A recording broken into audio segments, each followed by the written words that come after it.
a black man driving a $250,000 rig like this. Sheriff Garrett Vance laughed, the harsh sound cutting through the heavy midday heat of Route 9. With a cold, calculated smirk, he struck his titanium lighter, holding the flame directly beneath Marcus Cole's commercial driver's license. Out here in Oak Haven, boy, we burn trash before it litters our highways. Your driving days are officially over. A dark-skinned grease monkey belongs under the hood of a junkyard sedan, not sitting high and mighty in a machine like this, pretending he's somebody. Did you steal this Peterbilt? Or did your drug lord give you a bonus? He flicked the smoking melted plastic onto the scorching asphalt, grinding it deep into the gravel with his heavy leather boot. He expected anger. He expected begging. But the tall, quiet driver just stood completely still, staring back with an icy, calm intensity that made the deputy's smile instantly freeze. Vance had no idea he was looking at the man who held his entire fate in his hands. Don't turn away, because what happens next will shake you to your core. Make sure to subscribe right now so you never miss how this ultimate justice unfolds. Drop a comment below with your current location and local time. Let's see where in the world you are watching this reckoning from. The midday sun beat down mercilessly on Highway 15, radiating a shimmering, suffocating heat wave off the cracked pavement of Route 9. At exactly 11:14 a.m., a monstrous, pristine, matte black Peterbilt 389 rolled onto the concrete scales of the isolated Oak Haven Way station. The truck was a masterpiece of American engineering, its chrome pipes gleaming like mirrors, its twin exhaust stacks humming with a deep, authoritative rumble that vibrated through the floorboards of the rundown station building. Behind the wheel sat Marcus Cole. He was a tall, heavily built African-American man with calm, observant, dark eyes and hands that gripped the steering wheel with the quiet confidence of someone who had spent decades mastering the open road. To anyone passing by, Marcus was just another long-haul trucker delivering a heavy load across state lines. But underneath that fading denim shirt and behind his perfectly neutral expression lay years of the most rigorous, elite tactical training the United States military could provide. Marcus was not just driving a truck. He was executing a highly restricted, deeply dangerous, deep-cover operation that had been months in the making. Marcus pulled the air brake, a sharp hiss echoing across the deserted lot. He cut the massive diesel engine, plunging the cabin into a heavy temporary silence. Sweat immediately began to bead along his forehead as the air conditioning died. He reached into his leather logbook folder, double-checking his cargo manifests and weight receipts. Everything was immaculate. Every single decimal point, every registration stamp, and every safety inspection signature was flawless, documented under his legally established commercial alias. Marcus was tracking a ghost network, a highly sophisticated predatory extortion ring that had been systematically targeting out-of-state minority drivers along this specific commercial corridor, forcing them into massive financial ruin through fraudulent fines and illegal vehicle seizures. As Marcus climbed down from the high cab, his heavy leather boots struck the dry asphalt with a solid, echoing thud. He adjusted his dark sunglasses, his tactical gaze instantly scanning the perimeter. He noted the rusted tow truck parked behind the station, the complete absence of civilian traffic, and the two local police cruisers tucked deep into the shade of a dying oak tree. Before Marcus could even take 3 steps toward the main office, the heavy glass door of the precinct building swung open. Out stepped Sheriff Garrett Vance and his shadow deputy Brody Clint. Vance swaggered forward with a slow, deliberate arrogance, his thumbs hooked loosely into his heavy leather utility belt. A smug, venomous smirk plastered across his ruddy, sun-damaged face. Deputy Clint followed half a step behind, his eyes darting hungrily toward the beautiful high-end Peterbilt truck. They did not see a commercial driver executing a vital supply line. They saw an easy target, They saw an outsider with a machine that was worth more than their entire annual department budget. Well, well, well, Brody, look what the highway dragged into our little town today. Sheriff Vance drawled, his voice dripping with an artificial, mocking friendliness that made the hairs on the back of Marcus's neck stand up. He stopped exactly 2 feet in front of Marcus, intentionally invading his personal space, looking him up and down with blatant, unvarnished contempt. Don't see many individuals like you operating a piece of machinery this expensive out here, especially not around these parts. Marcus kept his posture entirely relaxed, his arms hanging loose at his sides, maintaining perfect, respectful eye contact. Morning, Sheriff. Just pulling in for the standard weight check and log verification before I head out east toward the state line. All my paperwork is right here on top. Deputy Clint stepped around the side, circling Marcus like a vulture, assessing a meal, his hand resting casually on the butt of his service weapon, in a textbook display of unprovoked intimidation. Funny thing about paperwork out here on Route 9, driver. Clint sneered, spitting a dark stream of tobacco juice right next to Marcus's boot. We decide what's right and what's wrong. And right now, to me, this whole setup looks incredibly wrong. How long you planning to loiter around my way station? Not loitering, sir, Marcus replied, his tone remaining completely professional, cool, and flat. Standard safety compliance check. As soon as you verify the scale metrics, I'll be on my way to fulfill my delivery schedule. Sheriff Vance snorted a harsh, ugly sound that echoed in the empty lot. He stepped even closer, his stale breath hitting Marcus's face. Safety check, is that what you call it? Because from where I'm standing, it looks like you're running something illicit out of the back of this pretty black trailer. We've had a lot of unusual, unregistered activity in Oak Haven lately, and you seem to fit the exact profile of what we're looking to clean up. Marcus could feel the raw tension in the air thickening by the second. He knew exactly what they were doing. It was a fishing expedition, a deliberate high-pressure provocation, designed to make a minority driver defensive to force and dynamic where they could claim resistance and escalate to violence. My commercial papers, registration, and weight logs are completely in order, Sheriff, Marcus said calmly, extending his arm slightly to present his high-security commercial driver's license. You are more than welcome to run the numbers through the federal database and verify everything yourself. Oh, we're going to verify it, all right. Sheriff Vance muttered, his fake friendliness evaporating into pure, unfiltered malice. He didn't just take the license.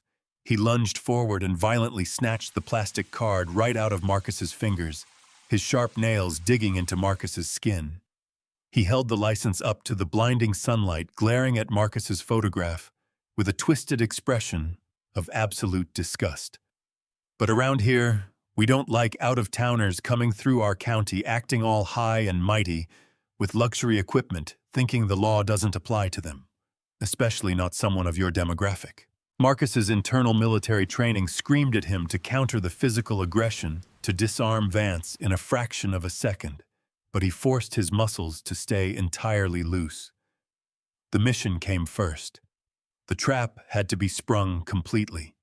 He watched as Vance reached into his pocket and pulled out a heavy, polished titanium lighter, flicking the wheel to produce a bright, dancing flame.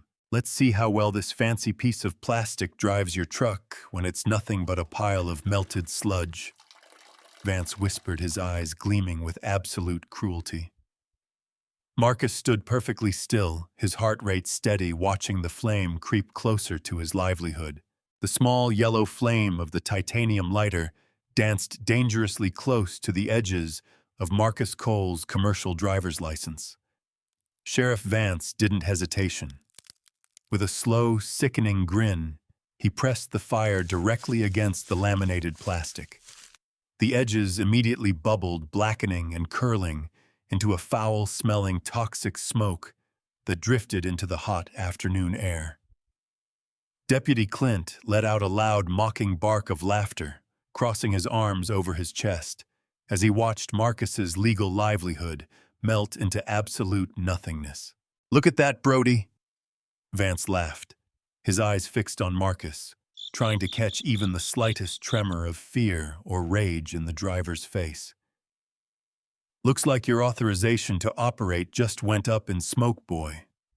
Out here, an invalid license means your vehicle is a public hazard, which means this beautiful $250,000 Peterbilt now belongs to the Oak Haven impound lot under our administrative authority." Vance flicked his wrist, dropping the charred, useless piece of plastic onto the white-hot asphalt, intentionally grinding it deep into the dirt with the thick heel of his leather boot until the text was completely erased.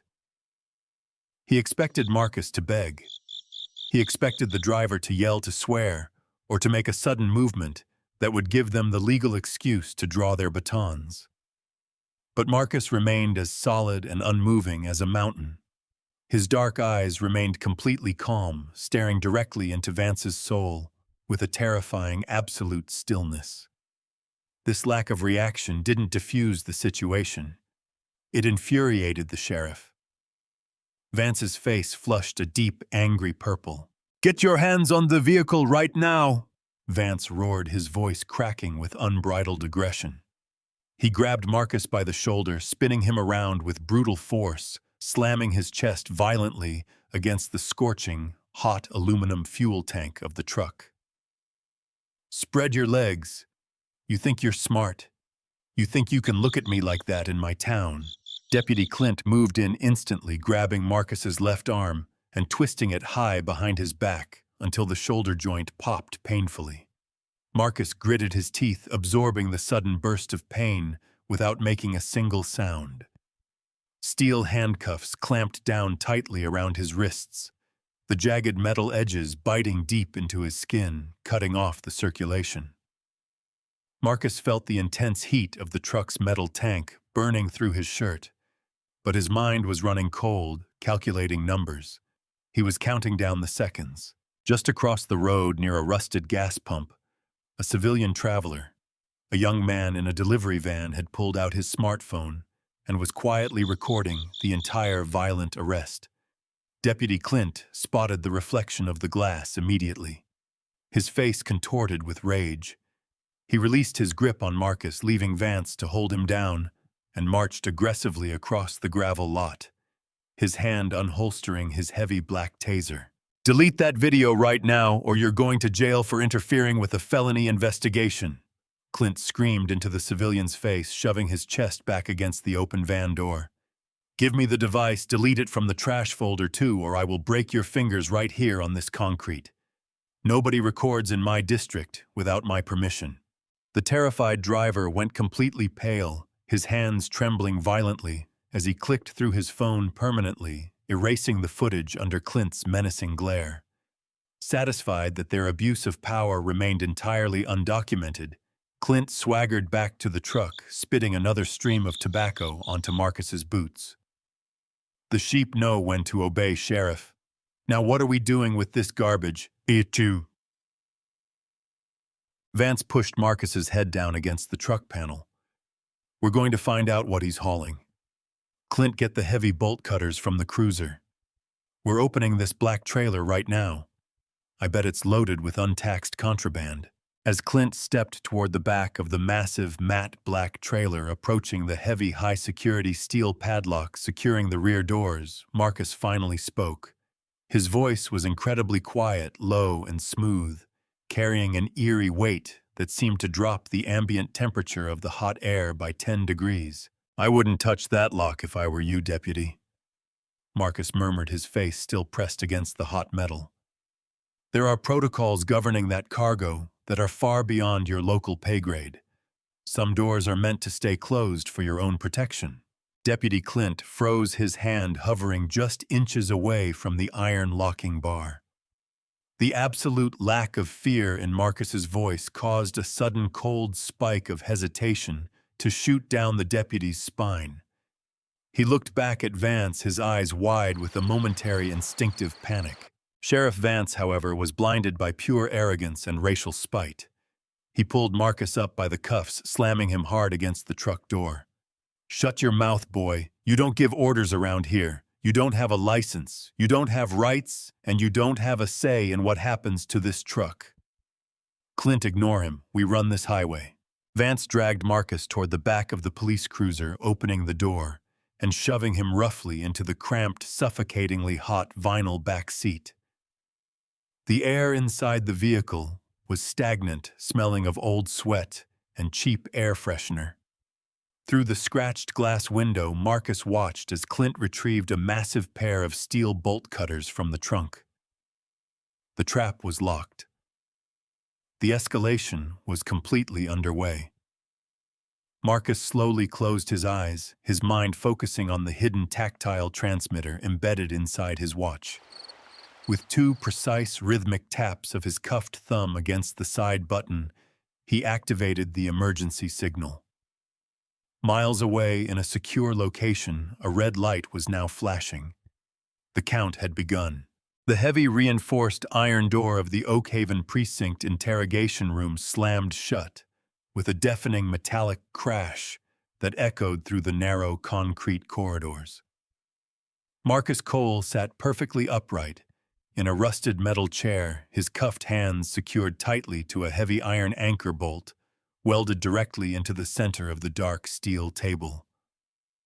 The room was small, windowless, and suffocatingly hot. Sheriff Vance had intentionally turned off the central air conditioning units hours ago, allowing the brutal July heat to turn the space into a veritable oven. Sweat poured down Marcus's face, dripping off his jawline onto the scarred surface of the table, but his breathing remained perfectly slow, rhythmic, and controlled. On the other side of the table stood Sheriff Vance and Deputy Clint. Vance held a thick, yellowed piece of paper, a completely fabricated fraudulent confession document, stating that Marcus had been using his commercial vehicle to transport illicit narcotics across state lines. Vance threw the document onto the table, sliding a cheap plastic pen right next to it.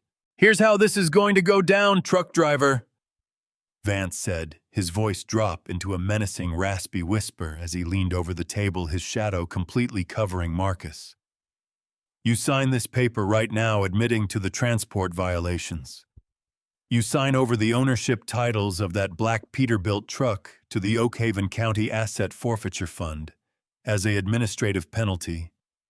And maybe, just maybe, I let you walk out of my town on foot. If you don't sign this pen, I personally guarantee you will spend the next 25 years rotting in a state maximum security facility. Nobody knows you're here. Nobody cares about a traveling black trucker. You are completely alone." Marcus looked down at the paper, then raised his eyes, staring directly into Vance's malicious gaze. "I don't sign fraudulent documents, Sheriff, and I certainly don't surrender my property to a criminal extortion ring operating behind a plastic badge. If you want my truck, you'll have to take it through a federal court of law." Deputy Clint stepped forward, his face contorted in a sneer, bringing his heavy leather boot down hard on Marcus's foot, grinding his weight into Marcus's toes. "You think you're in a position to negotiate, boy? Look around you. You're in our house now. We are the judge, the jury, and the executioner on Route 9. Behind the thick two-way mirror in the dark observation room adjoining the office, a young rookie officer named Miguel Diaz stood completely paralyzed.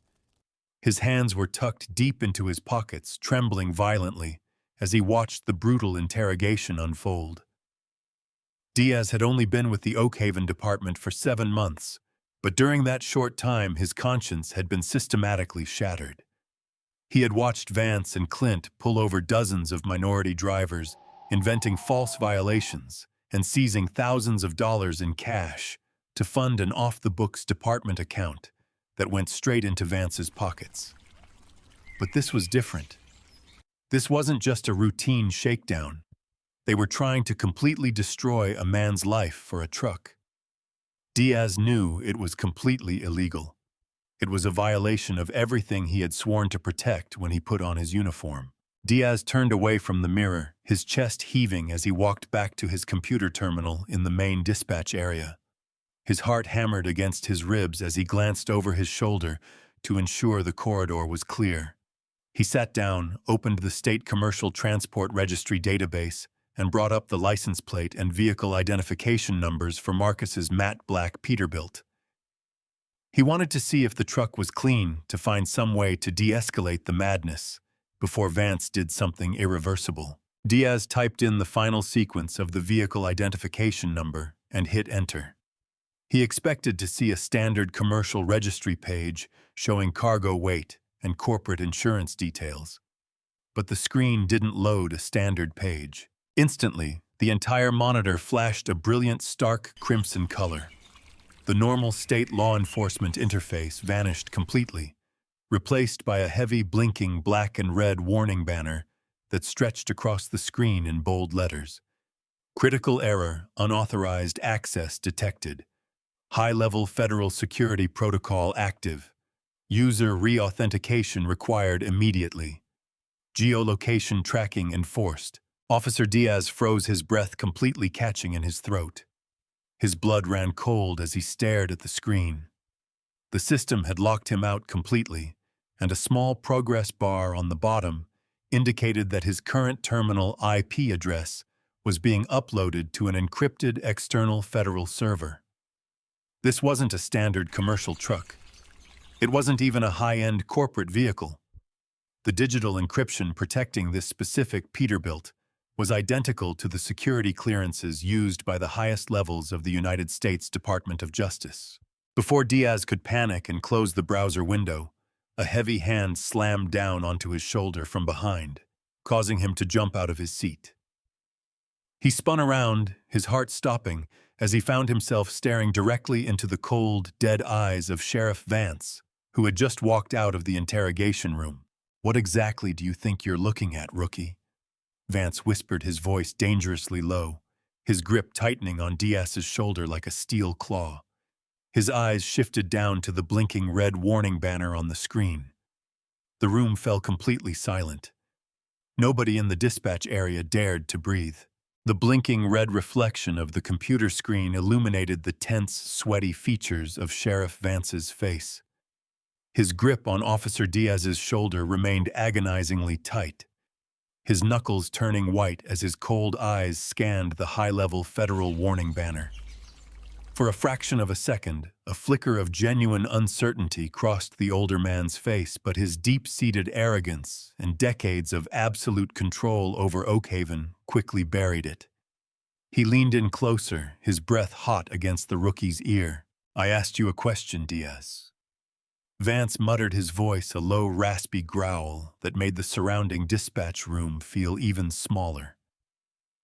"Why are you running background checks on a routine commercial seizure without my direct authorization? Are you forgetting who signs your paychecks in this county?" "Sheriff," Diaz stammered, his hands trembling as he gestured toward the monitor.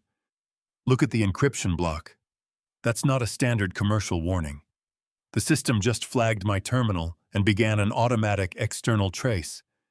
This driver, Marcus Cole, his paperwork is locked under a Department of Justice security clearance. Something is seriously wrong here. We need to release him before—" "Shut your mouth," Vance snarled violently, shoving Diaz back against his desk, causing a stack of official logbooks to clatter loudly onto the floor. "You don't tell me what's wrong in my town. You think some fancy digital glitch scares me? These out-of-towners buy encrypted burners and falsified corporate profiles all the time to smuggle their contraband across state lines. It's an old trick. He's using a fake high-security registry to intimidate local law enforcement." Vance turned away from the terminal, dismissively waving his hand at the flashing screen. "Clint, get over here right now." Deputy Brody. Clint stepped out of the hallway, a smug grin still lingering on his lips as he wiped the sweat from his forehead. "What's the word, boss? Is the grease monkey ready to sign over his luxury toy?" "He's playing tough," Vance barked, his face hardening into a grimace of pure malice. "He thinks he's a legal expert. He's claiming federal protection. We don't have time to play games with his paperwork before the transport truck arrives to clear out the lot. We're skipping the confession for now. Take the heavy bolt cutters from the trunk and go back out to that way station." I want that matte black trailer opened by force immediately. Whatever he's hiding in there, we seize it under the County Drug Enforcement Act, and we process the asset liquidation before sunrise. Meanwhile, inside the suffocatingly hot interrogation room, Marcus Cole remained perfectly calm in the dark. Vance had flicked off the light switches before leaving, plunging the windowless concrete space into absolute pitch-black silence. The air was thick, smelling of old concrete and rust, but Marcus didn't care. He closed his eyes, completely tuning out the oppressive heat. He focused his mind entirely on his internal military conditioning. He began to breathe in a slow, rhythmic pattern, reducing his oxygen consumption and steadying his pulse. Using the precise tactile muscle memory he had honed through years of elite cover operations, Marcus slowly rotated his left wrist against the heavy iron anchor bolt welded to the steel table. The jagged metal edges of the handcuffs cut painfully into his skin, a thin trickle of warm blood running down his palm. But his face didn't betray a single flinch of pain. He pressed his cuffed thumb firmly against the specialized tactile comm dot hidden behind his watch face. 3 short taps followed by 1 long hold. Miles away, inside an unmarked mobile command vehicle, parked deep within a dense pine forest off Route 9, a series of high-resolution monitors suddenly came to life. Crimson data tracks began to trace a precise geographic path toward the Oakhaven precinct. Special Agent in Charge. Arthur Monroe stared intently at the screen, his graying hair backlit by the harsh glow of the tactical map. "We just received the secondary distress ping from Agent Cole," a tech specialist announced, her fingers flying across her keyboard. His primary database check was just attempted by a terminal inside the local precinct, which triggered our automated lockdown. The local authorities are bypassing legal protocols. They're accelerating the timeline. "Launch the surveillance drones immediately," Director Monroe ordered, his voice echoing with absolute authority. "Get the tactical strike teams fully synchronized. Agent Cole has been compromised, and these corrupt local cops have no idea what kind of hornet's nest they just stepped into." Back at the precinct, Officer Diaz watched from the front window as Deputy Clint marched aggressively across the gravel parking lot toward the massive black Peterbilt truck, carrying a pair of 3-foot-long forged steel bolt cutters. Diaz felt a sudden sickening knot tighten in his stomach. He looked down at his police radio console, intending to call the state trooper barracks for a second opinion. But before his fingers could touch the dial, the main dispatch speakers abruptly went deadline, emitting a sharp, high-pitched squeal before collapsing into flat, lifeless static. Every single security monitor on the wall went completely black. The digital clocks froze. The heavy electronic locks on the precinct's main entrance doors suddenly engaged with a loud, terrifying clack, locking every occupant inside. The room fell dead silent. Nobody moved. The sudden, violent loss of power plunged the main lobby of the Oakhaven precinct into a sickly, dim twilight, lit only by the pale emergency backup lights humming near the ceiling. Sheriff Vance immediately spun around, his hand instinctively dropping to the heavy leather holster of his service weapon. His eyes darted frantically from the blackened security monitors to the locked front doors. "Diaz!" Vance shouted, his voice echoing loudly in the empty room. "What happened to the primary generator? Why are the security feeds offline? The entire grid just crashed, Sheriff," Diaz said, his voice trembling as he frantically hammered on his unresponsive keyboard. "It's not just a blown fuse. The external telephone lines are completely deadline, and the police band scanners are emitting nothing but static. We are completely cut off from the county network. The electronic security bolts on the main doors just auto-locked from an external system bypass. I can't override them from this terminal." "Don't panic, you idiot," Vance roared, a cold sweat breaking out across his neck despite his bluster.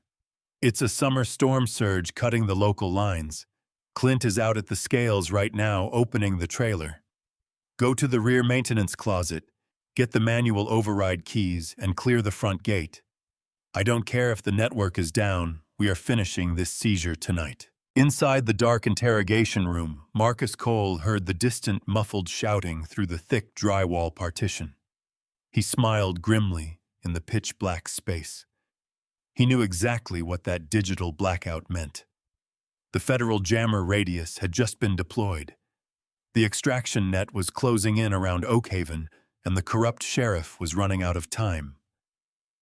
Marcus slowly eased his bleeding wrists into a more comfortable position against the iron table bolt, waiting patiently for the final act of the trap to spring. Outside in the blistering heat of the way station lot, Deputy Brody Clint stood at the rear of the massive matte black Peterbilt trailer, completely oblivious to the chaos unfolding inside the station house. The heavy polished steel padlock securing the high-security locking bars gleamed under the direct white-hot glare of the noon sun.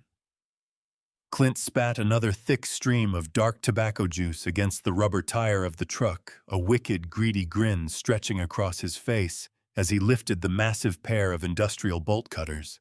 "Let's see what kind of valuable toys you're hauling for us today, boy," Clint whispered to himself, his muscles tensing as he clamped the hardened steel jaws of the bolt cutters directly onto the thick iron shackle of the lock.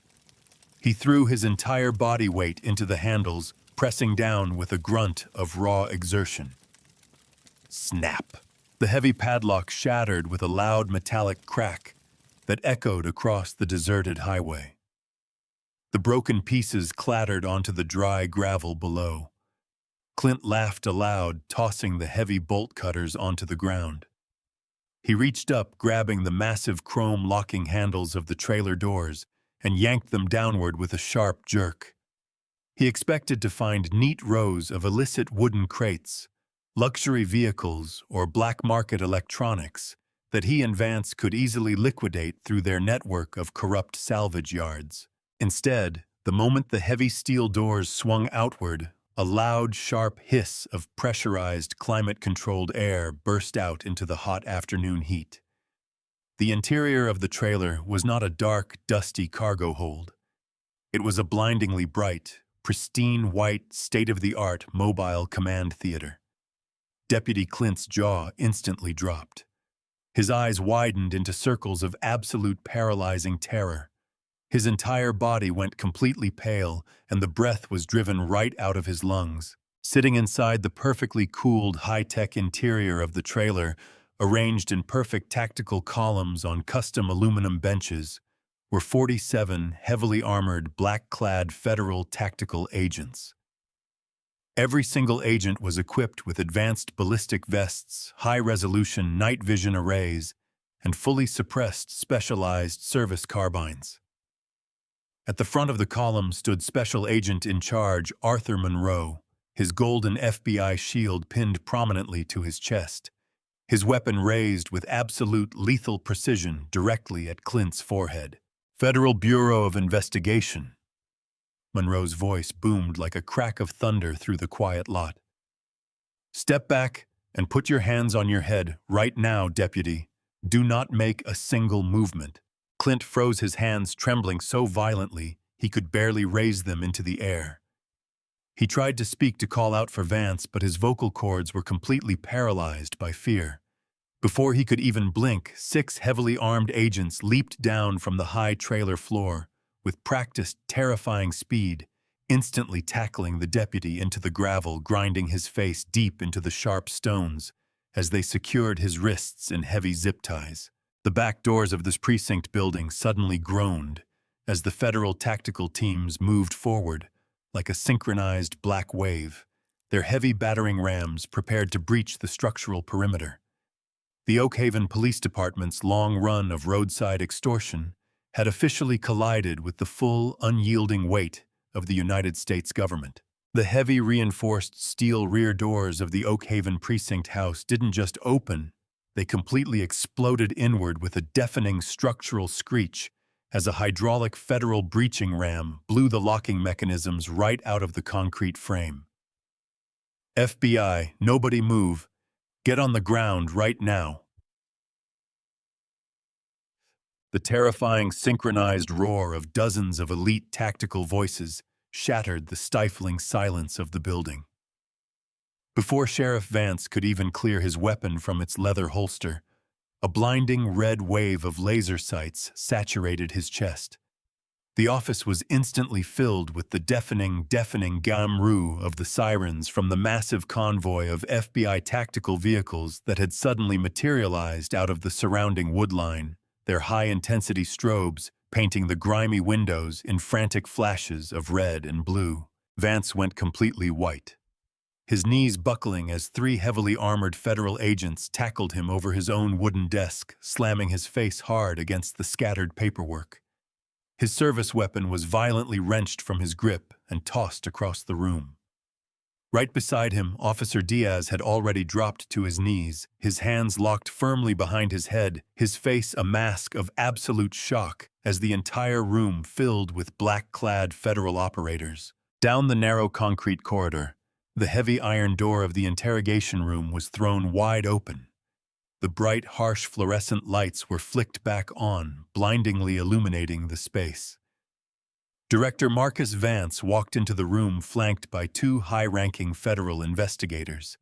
He stopped directly in front of the table, looking down at Marcus Cole, who was still calmly cuffed to the iron anchor bolt. "Are you intact, Special Agent Cole?" Director Vance asked, his voice tight with controlled anger, as he pulled a specialized security key from his vest pocket.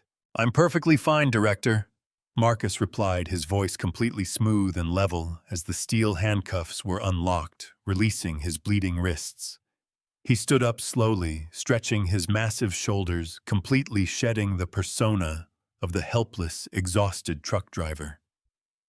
He reached into his inner shirt pocket, pulling out a concealed, encrypted digital recording array that had captured every single word, every racial slur, and every illegal extortion threat uttered by Vance and Clint since the moment he pulled onto the scales. The audio and video feeds are fully synchronized and uploaded to the secure cloud server. The trap is completely sprung. Marcus walked out into the main lobby, his heavy leather boots echoing with an authoritative heavy thud on the linoleum floor. He stood over Sheriff Vance, who was now pinned to the floor in heavy steel handcuffs, his uniform splattered with ink from the overturned desks.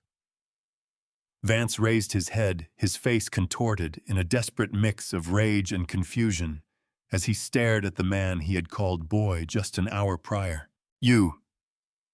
You're a truck driver." Vance wheezed, his teeth grinding against the gravel dust on the floor. "This is a local jurisdiction matter. You can't do this to me. I run this county. This is entrapment." "I haven't been just a truck driver for over 15 years, Garrett," Marcus said, his voice dropping into a cold, razor-sharp whisper that made everyone in the room stop talking. "My name is Assistant Director Marcus Cole, Internal Affairs Division of the United States Department of Justice. For the past 6 months, my team has been building a comprehensive federal racketeering and civil rights case against your entire department. We've documented 42 separate incidents where you targeted minority commercial drivers, stole their assets under fraudulent state codes, and funneled millions into private offshore accounts." Vance's eyes widened in absolute paralyzing horror. The room fell dead silent as the sheer magnitude of his mistake crashed down upon him. He had pulled over an elite federal investigator who was specifically hunting him. Outside, the quiet highway of Route 9 looked like a war zone. The massive matte black Peterbilt truck stood proudly under the scorching sun, its twin chrome exhaust stacks catching the light, while 47 armed federal agents methodically cleared the area, securing Deputy Clint in the back of an armored transport van. Clint was sobbing openly, his face covered in dirt, his absolute arrogance completely shattered.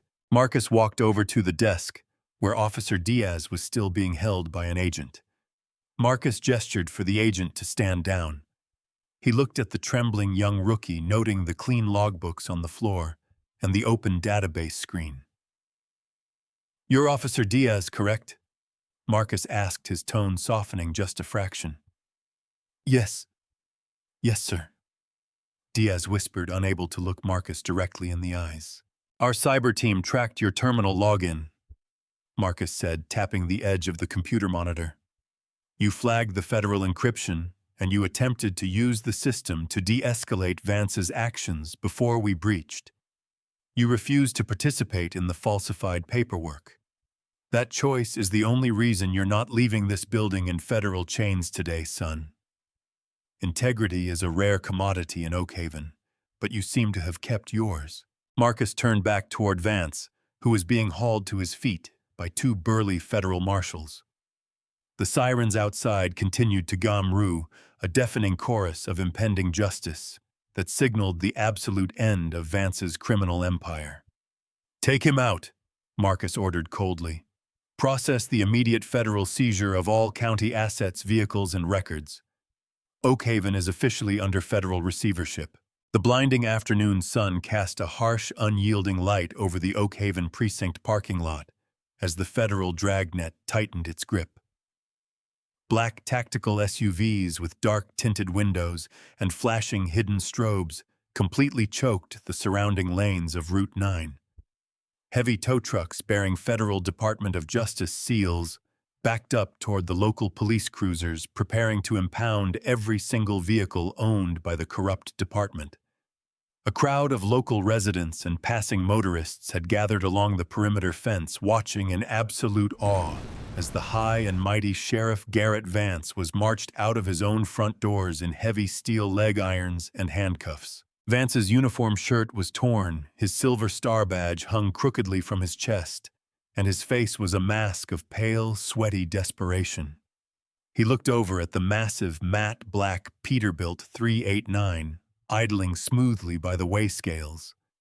The trailer doors were wide open, and he could hear the distinct, deafening roar of dozens of sirens from the high-tech mobile command center inside the truck, a bizarre reality-bending detail that left him completely lightheaded.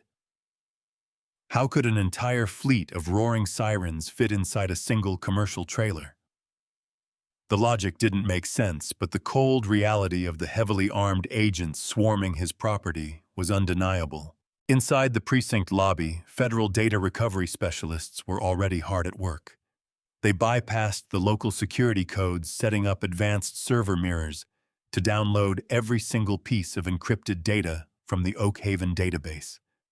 Special Agent in Charge Arthur Monroe stood over the primary server rack, watching the progress bars rapidly fill. Right beside him, Officer Miguel Diaz was methodically handing over a hidden external hard drive, his own private log of Vance's illicit asset forfeitures that he had secretly compiled over the last 7 months. Every single traffic stop, every falsified weight violation, and the exact routing numbers for the offshore accounts Vance used are on this drive, sir. Diaz said, his voice finally steadying as he chose the side of true justice. I couldn't stop them alone, but I made sure the evidence survived. You did the right thing, son, Agent Monroe replied, taking the drive and slipping it into a secure, anti-static evidence pouch. This drive is the final nail in their coffin. They won't be able to blame a single thing on bureaucratic error. Meanwhile, Marcus Cole stood in the center of the office, his presence dominating the room. He had washed the dirt and sweat from his face, and though his wrists were heavily bandaged where the cuffs had cut deep, his posture was entirely commanding. He pulled out his official Department of Justice credentials, presenting them to the state district attorney, who had just arrived on the scene via a high-speed escort. Sheriff Vance and Deputy Clint are being charged under the federal RICO statute for operating a criminal enterprise under color of law, Marcus stated, his voice carrying an icy, unyielding authority. We are also filing 42 counts of civil rights violations, armed extortion, and grand theft. This isn't a local inquiry anymore. The federal government is taking absolute jurisdiction over every square inch of Oakhaven's law enforcement infrastructure. Vance was forced into the back of an armored transport van by two burly federal marshals. Before the heavy doors slammed shut, he caught one last glimpse of Marcus Cole standing tall in the sunlight. The very man he had humiliated, the driver whose commercial license he had burned while laughing and calling him a boy, was now the architect of his absolute destruction. Vance's knees trembled so violently that he collapsed onto the hard metal bench inside the van, his breathing shallow and rapid, as the dark reality of a federal penitentiary finally opened up before him. The walls were closing in, and there was absolutely no escape. The heavy steel security doors of the Oak Haven precinct lobby were thrown wide open, allowing the hot summer wind to clear out the stagnant air of corruption. News helicopters from major national networks were already circling high above the small town, their powerful camera lenses tracking every movement on the ground as the shocking story of a massive federal police corruption sting began to break live across the country. Inside the main booking area, Marcus Cole stood perfectly composed before a battery of high-resolution video cameras. He had put on his formal Department of Justice tactical vest, his gold shield catching the flashing lights of the tactical vehicles outside. Pinned directly against the wall behind him were the frozen, terrified faces of Deputy Brody Clint and Sheriff Garrett Vance, both stripped of their weapons, their belts, and their dignity. Clint was weeping openly, his head pressed against the concrete wall, while Vance stared blankly ahead, his arrogance completely drained. "Let the record reflect," Marcus said, speaking clearly into the live audio array that was broadcasting directly to the Federal Judiciary Building in Washington, D.C. "that as of 1:45 p.m., the Oak Haven County Sheriff's Department has been entirely dismantled. Every asset, every official record, and every financial ledger has been seized under a federal emergency mandate." Marcus walked slowly over to Vance, stopping exactly 1 foot away, forcing the disgraced sheriff to look up into his dark, piercing eyes. The room fell completely silent. Nobody moved. Nobody dared to breathe as the true power dynamic of the situation became clear to the entire world. "You told me earlier today that a black man didn't belong in a $250,000 machine like that Peterbilt," Marcus murmured, his voice low, sharp, and cutting like a diamond through glass. "You told me that out here on Route 9, you were the judge, the jury, and the executioner. You thought that because you wore a local badge and operated in an isolated town, human dignity didn't apply to the people passing through your jurisdiction. You thought you could burn a working man's livelihood and erase his existence with a piece of plastic." Vance's jaw clenched, a drop of cold sweat running down his temple. "You set a trap for me," he wheezed, his voice trembling with a mixture of raw hatred and devastating defeat. "You came here looking for a fight." "No, Garrett!" Marcus countered his expression, remaining entirely neutral, his calm intensity radiating an undeniable moral superiority. "I came here looking for justice. You provided the rope, and your own deep-seated prejudice and greed did the rest. You didn't pull me over because of a traffic violation. You pulled me over because of the color of my skin and the value of my truck. You saw an outsider you thought you could crush without consequences. But today, the system you abused turned around and crushed you instead." Marcus turned away, addressing the federal marshals standing at the door. "Transport them to the federal holding facility in St. Louis immediately. Deny any local bail requests under the public safety exception. Their network of corrupt local lawyers cannot touch this case." As the marshals dragged Vance and Clint out into the blinding glare of the media cameras, the crowd of local citizens erupted into cheers and applause. The long, terrifying reign of roadside terror on Highway 15 was officially over. Marcus Cole walked out onto the steps of the precinct, watching the armored transport van drive away under heavy federal escort. He reached into his pocket, pulling out a fresh, unblemished commercial driver's license that had been overnighted by the Federal Registry, safely tucking it into his vest pocket. The reckoning was live, the truth was out, and human dignity had officially won the day. 6 months later, the bitter winter wind swept across the pristine, snow-covered steps of the Thomas F. Eagleton United States Courthouse in St. Louis. Inside the packed, wood-paneled courtroom, a heavy, historic silence fell over the gallery, as the federal judge prepared to read the final judgments. Garrett Vance and Brody Clint sat at the defense table dressed in bright orange federal inmate jumpsuits, heavy chains rattling against the floor with every slight movement. Their faces were hollow, their eyes completely bloodshot, after months of bruising legal battles that left their criminal enterprise entirely exposed to the world. On the counts of conspiracy to commit racketeering, guilty, the judge's voice boomed through the courtroom speakers. On the counts of armed extortion under color of law, guilty. On 42 separate counts of civil rights violations based on racial profiling, guilty. The hammer of justice came down with absolute, unrelenting force. Garrett Vance was sentenced to an unyielding 35 years at the ADX Florence Maximum Security Penitentiary, without the possibility of parole, ensuring he would spend the rest of his natural days in a concrete box, completely forgotten by the world he had terrorized. Deputy Clint received 28 years, his tearful pleas for mercy completely ignored by a jury that had watched the encrypted video recordings of their abusive traffic stops. The Oak Haven Police Department was officially dissolved, its assets liquidated to pay millions in restitution to the minority drivers whose lives and livelihoods they had stolen over the years. Outside the courthouse, the morning sun finally broke through the heavy gray clouds, painting the sky in a bright, hopeful golden hue. Officer Miguel Diaz stood on the concrete plaza wearing a brand new clean uniform under the oversight of a federal receivership board. He had been appointed as part of the specialized task force dedicated to rebuilding a fair, honorable law enforcement presence along Route 9. He looked up as a massive, beautifully polished, matte black Peterbilt 389 rolled smoothly up to the curb, its twin chrome exhaust stacks humming with that familiar, deep, authoritative rumble.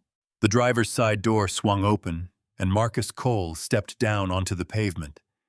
He was dressed in a crisp, dark, tailored suit, his gold Department of Justice shield pinned proudly to his lapel, but his eyes possessed the same calm, deeply humble warmth that he had carried throughout the entire ordeal. He walked over to Diaz, extending a hand. "How is the rebuilding process going?" "Officer Diaz," Marcus asked, a genuine smile softening his strong features. "We've completely overhauled the registry director, Cole," Diaz replied, shaking Marcus's hand with absolute respect. "Every single traffic stop is now monitored by an independent federal database. No more fake fines, no more illegal asset forfeitures. The drivers on Route 9 are finally safe." "Good," Marcus said, turning his gaze toward the open highway stretching out into the distance. "A badge is meant to be a shield for the vulnerable, never a weapon for the greedy. Remember that every time you turn on those lights, son." Marcus climbed back up into the high cab of the massive black truck. He pulled down his visor, checking to ensure his brand-new, legally restored commercial driver's license was safely tucked into the leather pocket. He engaged the transmission, and with a powerful hiss of the air brakes, the monstrous machine rolled smoothly away from the curb, merging seamlessly into the morning traffic flow of the great American highway. He was no longer running a dangerous cover sting, but his mission remained entirely unchanged, to keep rolling across the open road, acting as a quiet, powerful guardian for human dignity, ensuring that the light of truth would always burn brighter than the darkness of prejudice.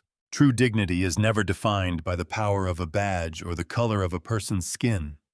It is forged in absolute integrity and the courage to stand unyielding against injustice.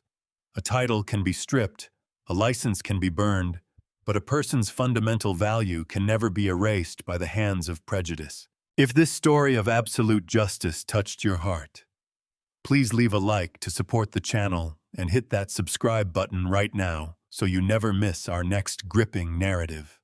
Drop a comment below sharing your thoughts on Marcus's ultimate victory. Have a beautiful and blessed day.